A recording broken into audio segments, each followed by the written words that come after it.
That video came about like I asked them what I knew they were releasing it as a single, and they weren't going to make a music video, and I was just like, okay, well, I'm going to make something because I know I can show it to them.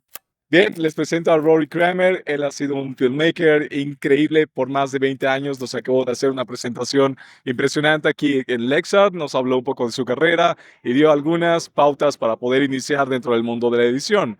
Y lo que más vamos a hablar en este momento es acerca de storytelling y especialmente el tema que a él le gusta mucho, que es la vulnerabilidad. How do you came up with this kind of idea about showing vulnerability is the best way to connect with the audience? For me, I discovered using vulnerability by making a lot of my own personal videos before I started working with clients and implementing that idea into their work. I started making videos about myself, and I obviously to make good videos, you want to have an element of storytelling in there. And so the best stories I found that were easiest to tell were my own. So I didn't have to essentially try to learn something about you or someone else. I already knew these stories about me. So I went through my memories and brainstormed some ideas. And there was a video that I made back in the day where I talked about how I brought vodka in a water bottle to my 9 to 5 because I was depressed. I didn't like the job. And so I essentially took that past memory of something I wasn't proud of, and I decided to share it because I had overcome that. I had stopped doing that, and I'd actually started following my dreams.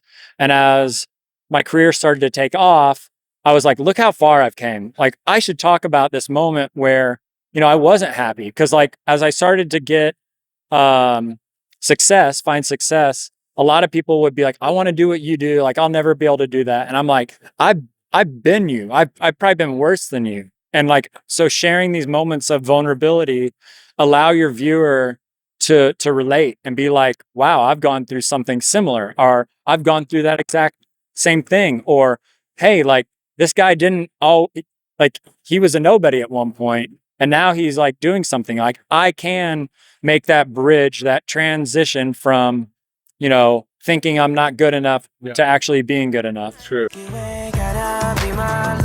That video came about like I asked them I knew they were releasing it as a single, and they weren't going to make a music video, and I was just like, okay, well, I'm going to make something because I know I can show it to them. I didn't ask them if they wanted something. I just decided to invest my own time and make something so then they would see it.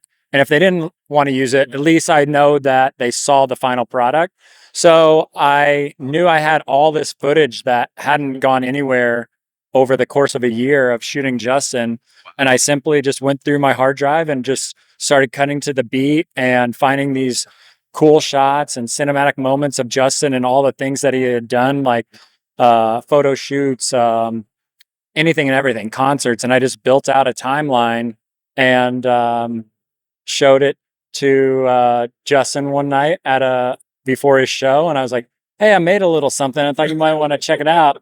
And he was like, how did you feel? You were nervous because I was like, I don't know how, like, you don't know what to expect. Yeah, I didn't know. And so, but I had the confidence to ask him because I knew I was excited about it, and I knew that the editing, I felt like it was strong and the pacing was very good. And so I showed him the video. He watched it one time and he goes, I have a few notes, but call Scooter and tell him we have the company music video. So I texted Scooter and I was like, yo, I got the company music video. He goes, what are you talking about? I go, Justin already approved it. And he goes, wait, what? I need to see this. So that's how that came about. That's a topic that I usually tell to my audience when they ask me, how do you get to these big companies, to these big artists? They won't call you until you create the opportunity somehow. If you never showed a car commercial before, how do you expect to come to any car brand, and ask them to shoot a commercial for them? They will ask, have you done anything before? You have something to show me? So what you do, you create your own commercial with your friends, with anything, so you have something to show your skills what is your knowledge into that subject. And so this is a good example of that because you created that opportunity with that music video. That's how the Chainsmokers, that's how I started doing their lyric videos. I was touring with them, and they had the song Don't Let Me Down come out. And I was like, oh, what are you guys doing for the music video? And they're like, oh, we got this crazy concept. And I was like, oh, what are you doing for the lyric video? And they're like, nothing, we're not doing a lyric video. And I was like, okay. And I literally just went home. I'm doing it. And I approached my friends and I was like, hey, I think we could make a lyric video for the Chainsmokers. They don't know we're making it. We have creative freedom to do whatever we want. And then, but we'd have to invest our own time and money into it. And once I make it, I can get it in front of them to watch. And then if they want it, they're going to have to buy it. Then I can pay you for your time.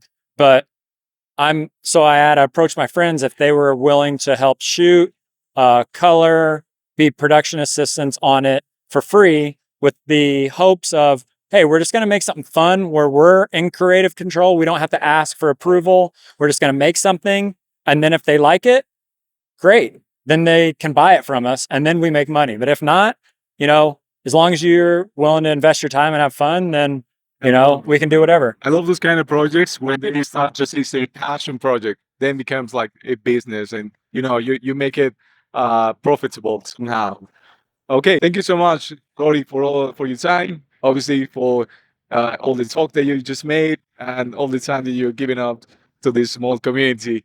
Thank you so much for your time. And I hope to see you again soon. Thank you for introducing yourself and wanting to hear more of my story and give me the opportunity to talk. Awesome. Man, more people need to know about you. Thank you, man. Okay. I appreciate that. Thank you, guys. Adios.